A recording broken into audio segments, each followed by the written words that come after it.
హే Vladimir, నువ్వు మాస్కోని కొట్టగలవా? Saint పీటర్బర్గ్స్ని తాకగలవా? ఇది Vladimir జెలెన్స్కీని ఉద్దేశించి అమెరికా అధ్యక్షుడు డొనాల్డ్ ట్రంప్ మాట్లాడిన మాటలు. అంతర్జాతీయ మీడియా కథనాలు ప్రస్తుతం ఇదే అంశాన్ని హైలైట్ చేస్తున్నాయి. ఫైనాన్షియల్ టైమ్స్ ఇదే అంశాన్ని కూడా నివేదిస్తోంది. ముఖ్యంగా తన మాట వినడం లేదని రష్యాపై ట్రంప్ ఆగ్రహం వ్యక్తం చేస్తున్నారు.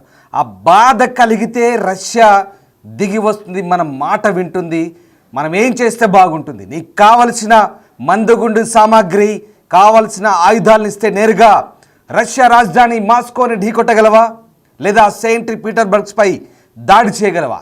ఇది ట్రంప్ జెలెన్స్కీని అన్న మాటలుగా తెలుస్తోంది. రష్యాపై దాడుల్ని మరింత తీవ్రతరం చేయాలని ఉక్రెయిన్ అధ్యక్షుడు జెలెన్స్కీకి ట్రంప్ డైరెక్షన్ ఇచ్చినట్టుగా తెలుస్తోంది.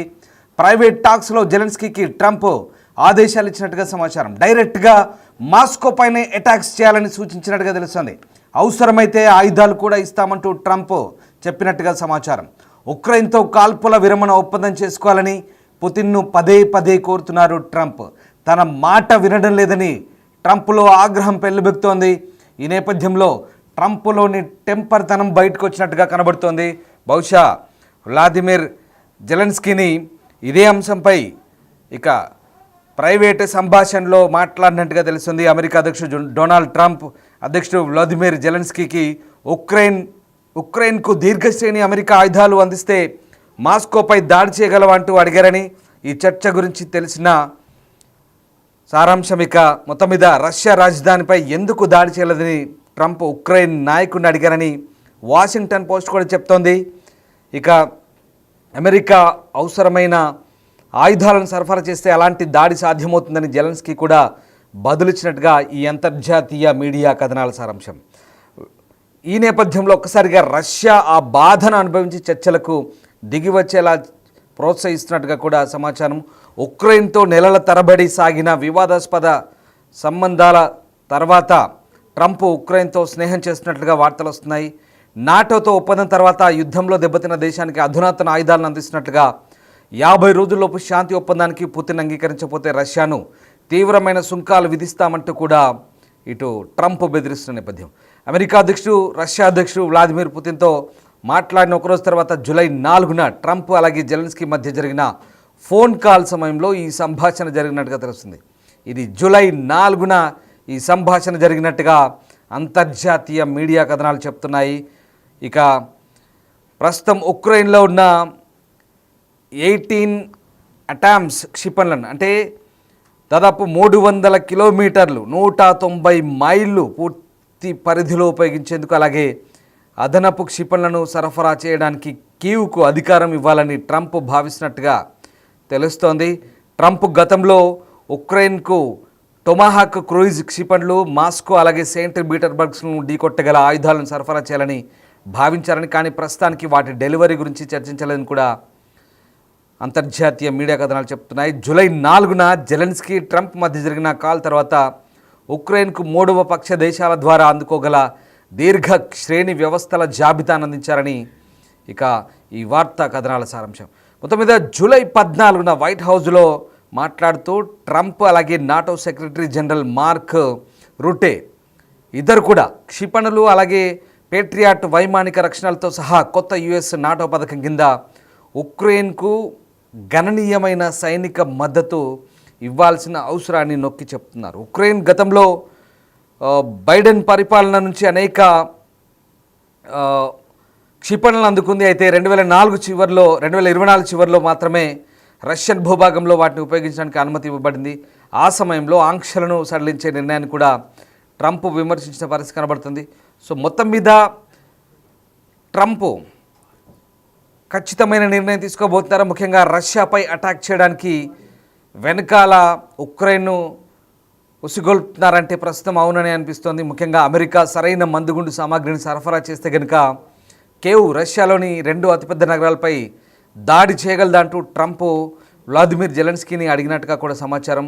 జూలై 4న వచ్చిన ఈ బాంబు దాడి ఉక్రెయిన్ యుద్ధం పట్ల ట్రంప్ వైఖరిలో ఒక అద్భుతమైన మార్పు అంటూ ప్రస్తుతం అటు కొన్ని మీడియా వర్గాలు అయితే చెప్తున్నాయి. శాంతి స్థాపకుడిగా మారిన ట్రంప్ ఇప్పుడు పుతిన్ను మడమ తిప్పి రష్యా నగరాలపై ప్రత్యక్ష దాడులు చేయాలని చూస్తున్నట్టుగా ఈ వార్త సారాంశం. సో మొత్తం మీద మాస్కో అలాగే సెయింట్ పీటర్బర్గ్స్ ఈ రెండు కూడా, మాస్కో రష్యా రాజధాని, అలాగే సెయింట్ పీటర్బర్గ్స్ కూడా అత్యంత ప్రధాన నగరం మాస్కో తర్వాత. ఈ రెండింటిని కూడా తాకగలరా అంటూ ట్రంప్ జెలెన్స్కీని అడిగాడంటే ఇక పరిస్థితులు ఎక్కడికి వెళ్తున్నాయో ఒకసారి అర్థం చేసుకో. అంతకు ముందు రోజే ట్రంప్ పుతిన్తో మాట్లాడారు రష్యా అధ్యక్షుడు. తర్వాత రోజు మళ్ళీ జెలెన్స్కీతో మాట్లాడి ఎందుకు మాట మార్చారు, అసలు ఏం జరిగింది, వీరి సంభాషణల సారాంశం ఏంటనేది ఇంకా చాలా ఆసక్తికరంగా మారుతుంది. మేలో ఉక్రెయిన్ డ్రోన్ దాడుల తర్వాత మాస్కోలో చెకో నగరంలో మంటలైతే చెలరేగాయి. అమెరికా వారికి ఆయుధాలు అందిస్తే ఉక్రెయిన్ 2 నగరాలపై దాడి చేయగలదంటూ జెలెన్స్కీ కూడా చెప్తున్నారు. ముఖ్యంగా ఇటు మార్సిలో మాస్కోపై ఉక్రెయిన్ డ్రోన్ దాడి తర్వాత క్రాస్నోడోర్లో మంటలు, అలాగే చాలా వరకు కూడా పెద్ద ఎత్తున విధ్వంసం చెలరేగింది. ఇక వ్లాదిమిర్ మీరు మాస్కోను తాకగలరా అంటూ ట్రంప్ కాల్ సమయంలో అడిగారంటూ ఈ వార్తా కథనాల సారాంశం చూస్తుంటే ఇప్పుడు తాజాగా ట్రంప్ ఏం చేయబోతారు, ముఖ్యంగా నాటో ప్రెసిడెంట్తో చర్చల తర్వాత ఒక్కసారిగా ట్రంప్ వైఖరిలో మార్పు వచ్చినట్టుగా చాలా క్లియర్గా కనిపిస్తోంది.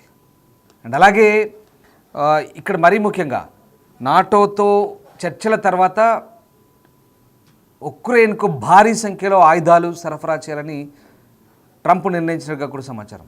అంటే డైరెక్ట్గా కాకుండా నేరుగా నాటో ద్వారా ఉక్రెయిన్కు సహాయం చేస్తూ రష్యాపై ఉసిగొల్పాలన్నది. దీనికంతటి కారణం ఏంటి, ట్రంప్ దగ్గర ఒక క్వాలిటీ ఉంటుంది. ముఖ్యంగా తన మాట ఎవరైనా వినకపోతే ఏ రకంగానైనా దారికి తెచ్చుకోవాలన్నది ట్రంప్ వైఖరి. చాలా వరకు మనం చూసాం. ఇప్పుడేంటి, రష్యాని దారిలోకి తెచ్చుకోవాలి, ఒకటే మాట చెప్తున్నారు. రష్యా కనుక టైం ఇస్తున్నాడు, 50 రోజుల టైం ఇస్తున్నాడు. మీరు 50 రోజుల్లో యుద్ధం ఆపకపోతే మీ మీద 100కు 100% సుంకాలు వేస్తామంటూ సుంకాల పరంగా బెదిరిస్తున్నాడు. ఇక అంతేకాదు, అవసరమైతే రష్యా కూడా ఆ బాధను అనుభవించి దారిలోకి రావాలంటే మీరు మాస్కోను సెయింట్ పీటర్బర్గ్స్ను ఢీ కొట్టాలంటూ ఇటు ఉక్రెయిన్ ఉసుకొల్పుతున్నాడు. అంటే ఎట్టి పరిస్థితుల్లో తన మాట వినేలా చేయాలనేదే ట్రంప్ భావన ఇక్కడ. సో ఆ రకంగా తన మాట వినలేదని రష్యాపై ట్రంప్ ఆగ్రహం వ్యక్తం చేస్తున్నాడు. రష్యాపై దాడుల్ని మరింత తీవ్రం చేయాలని ఉక్రెయిన్ అధ్యక్షుడు జెలెన్స్కీకి ట్రంప్ డైరెక్షన్ చేసినట్టుగా కనబడుతుంది. సో ప్రైవేట్ టాక్స్లో జెలెన్స్కీకి ట్రంప్ ఆదేశాలు ఇచ్చినట్టుగా మనకు అంతర్జాతీయ మీడియా కథనాలు, ఫైనాన్షియల్ టైమ్స్ కావచ్చు, వాషింగ్టన్ పోస్ట్ కావచ్చు, ఇవన్నీ కూడా ఇలాంటి అంతర్జాతీయ కథనాలు చెప్తున్నాయి. సో డైరెక్ట్గా మాస్కో పైన అటాక్ చేయాలని సూచిస్తున్నాడు. కేవలం మాస్కో కాదు, సెయింట్ పీటర్బర్గ్స్ ఈ రెండింటిపైన అవసరమైతే మంచి మంచి ఆయుధాలు ఇస్తాము, మంచి మంచి క్షిపణులు ఇస్తాము, అటాక్ చేసే సత్తా ఉందా నీలో అంటూ చెప్తున్నారు. సో ఉక్రెయిన్తో కాల్పుల విరమణ ఒప్పందం చేసుకోవాలని పుతిన్ను ట్రంప్ పదే కోరుతున్నారు. కానీ పుతిన్ వైఖరిలో మార్పు రావడం, తన మాట వినడం లేదని ట్రంప్లో ఆగ్రహం వస్తుంది. ఎట్లయినా దారికి తెచ్చుకోవాలని చెప్పేసి ఇదంతా కూడా చేస్తున్నాడు. అంటే నయానో భయానో ఏదో రకంగా సుంకాలు వేస్తాం, అవసరమైతే టారిఫ్లు విధిస్తాం 100కు 100%, లేదంటే ఇంకా మీకు మేము ఉక్రెయిన్ వెనకాల ఉండి నడిపిస్తాం, మీ మీదకి దాడి చేపిస్తాం. కానీ పుతిన్ భయపడతాడా? పుతిన్ రవ్వంతా కూడా వనకాడు. ఈ అమెరికా కాదు కదా, పశ్చిమ దేశాలన్నింటినీ కూడా ఒక ఘాటన ఒక మూలకు అలా తోసేసి పుతిన్ అసలు ఎప్పుడు ఏ కోశానా ఏ దేశానికి భయపడు. గుర్తుపెట్టుకో, పుతిన్ ట్రంప్ కంటే ఇంకా మొండివాడు. పుతిన్ చాలా, ట్రంప్ టెంపర్ తన ముందు అసలు ఎందుకు పుతిన్ ముందు పనికిరాని పరిస్థితి. వీళ్ళందరూ కూడా ఓ చూర్ణ చెక్కాడా ఇప్పటికే. పశ్చిమ దేశాల్ని, నాటో దేశాల్ని, అమెరికాని అస్సలు ఎవడి మాట కూడా పుతిన్ వినే పరిస్థితి లేదు ఇప్పటి వరకు కూడా. అంటే ఆయుధ సామాగ్రి తగ్గినా కూడా పుతిన్ ఎక్కడా ఆత్మస్థైర్యం కోల్పోలేదు, ఉక్రెయిన్తో పోరాటం చేస్తూనే ఉన్నాడు. అటువైపు నుంచి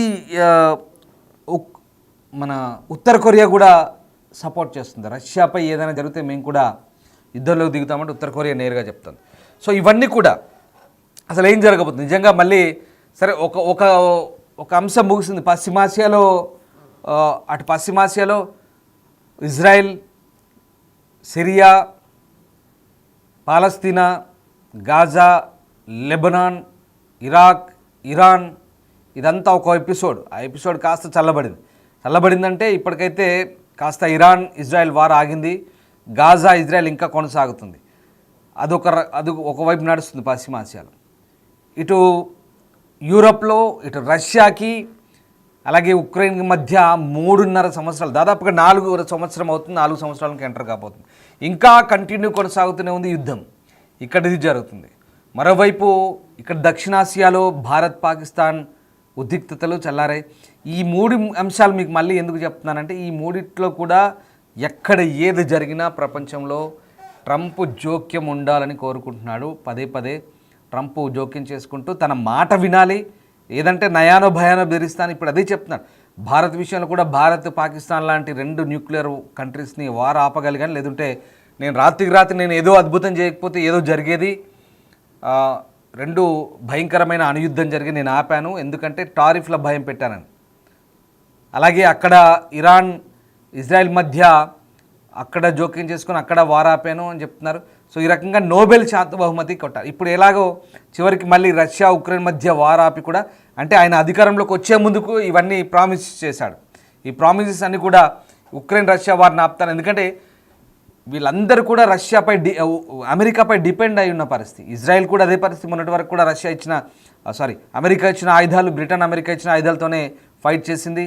ఇక్కడ కూడా అక్కడ పశ్చిమ దేశాలు తోడయ్యాయి.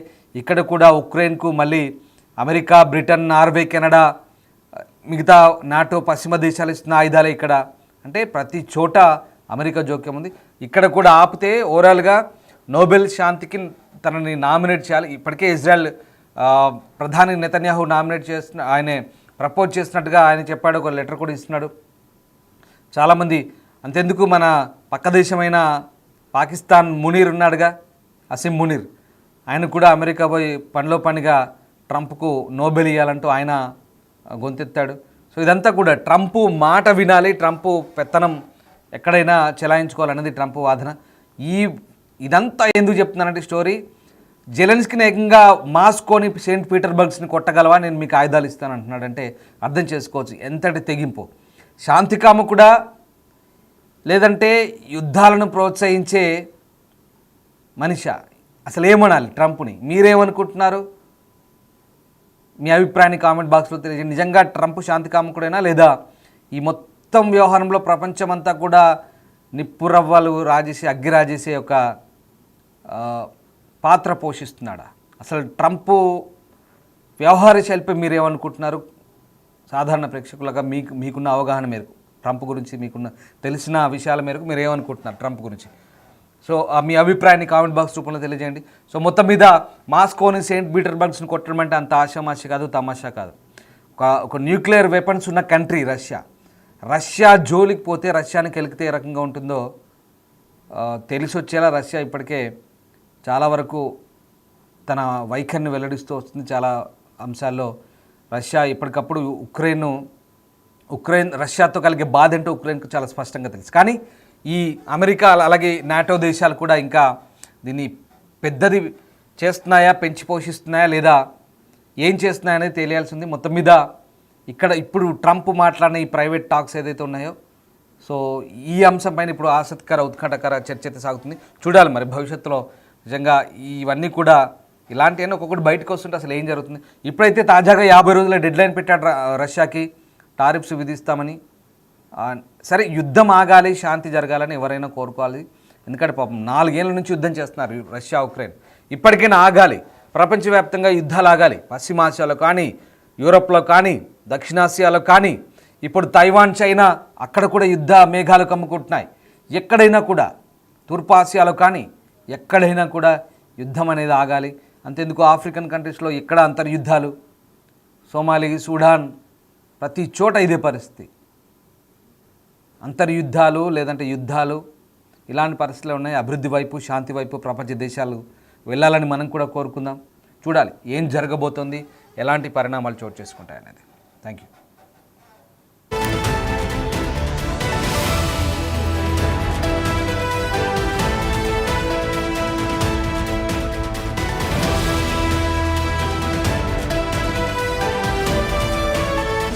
The Big Folk Night 2025, celebrating the soul of Telangana. August 23 సాయంత్రం 6 గంటల నుండి ఎల్బీ స్టేడియంలో. టికెట్స్ బుకింగ్ కోసం ఎంట్రీ వాలా యాప్ను డౌన్లోడ్ చేసుకోండి. The big folk